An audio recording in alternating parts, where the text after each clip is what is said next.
भक्त श्री नामदेव जी महाराज को इसी कलयुग में भगवान का लगभग 62 बार साक्षात दर्शन हुआ। वारकरी संप्रदाय के महान भक्त।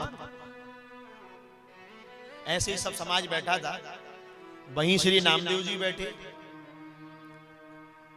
वहीं पर तुकाराम जी ऊपर आसन पर बैठे, तो वहीं सक्कूबाई बैठी थी। तो तुकाराम जी कहते हैं सक्कूबाई से, बोले सक्कूबाई पास में डंडा पड़ा था, बोलिए डंडा उठाओ और ये जितने घड़ा बैठे हैं देखो इनमें से कच्चा घड़ा कौन सा है। तो सक्कूबाई ने वो डंडा लिया और जितने वैष्णव बैठे थे सबकी खोपड़ी पर मारना प्रारंभ हो गई।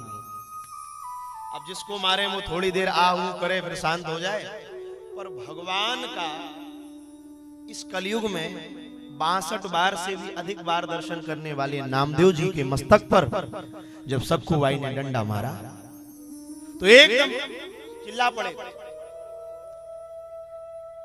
और सक्कूबाई से कहते हैं, बोले आपको लज्जा नहीं आ रही? हमें इसी शरीर से भगवान का कई बार प्रत्यक्ष दर्शन हुआ।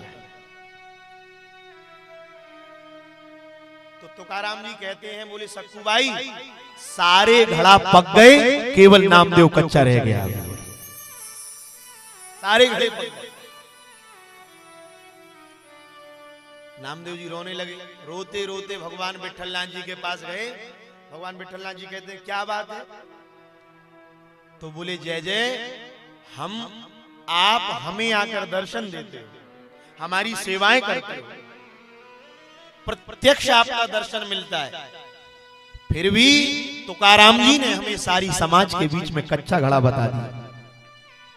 मैं आपसे पूछना चाहता हूं, क्या आपके दर्शन के बाद भी मैं पक्का नहीं बना? भगवान पंडरीनाथ कहते हैं, बोले नामदेव जी मुझे प्राप्त करके भी ये जीव पक्का घड़ा नहीं बन सकता। तो बोले मुझे प्राप्त करना सहज है, पर संतों को प्राप्त करना जीवन में कठिन है। बोले चले जाओ यहां से थोड़ी दूर एक नदी बहती है, वहां जाकर कोई जो महात्मा पहले मिल जाए बस उसी को अपना गुरुदेव मान लेना।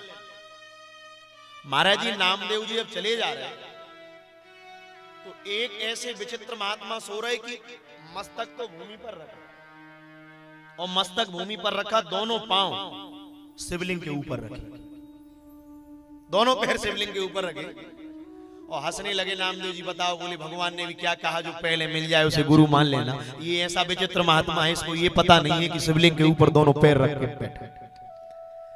नेत्र बंद थे और बंद नेत्र में जाकर कहते, बोले बाबा थोड़ी बहुत लाज बची हो तो ये पाँव नीचे रख लो, बोले ये भगवान है। तो महात्मा कहता है, बोले सुनो तुम्हारे लिए इतनी पीड़ा हो रही है तो एक काम करो। बोले क्या? बोले तुम ही मेरे पाँव को उठाकर नीचे रख दो, मैं तो वृद्ध हो गया, मैं नहीं रख सकता, मैं नहीं रख पाऊंगा।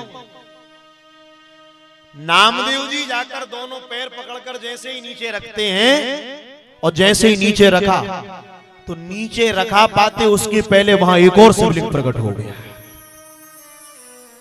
नामदेव जी वहां से उठाकर नीचे रखते हैं, फिर शिवलिंग प्रकट हो गया, चरणों में गिर गए। आप कौन हैं? नामदेव जी से कहते हैं, नामदेव तुमने भगवान को केवल मंदिर में देखा है और मैंने भगवान को जर्रे जर्रे में देखा।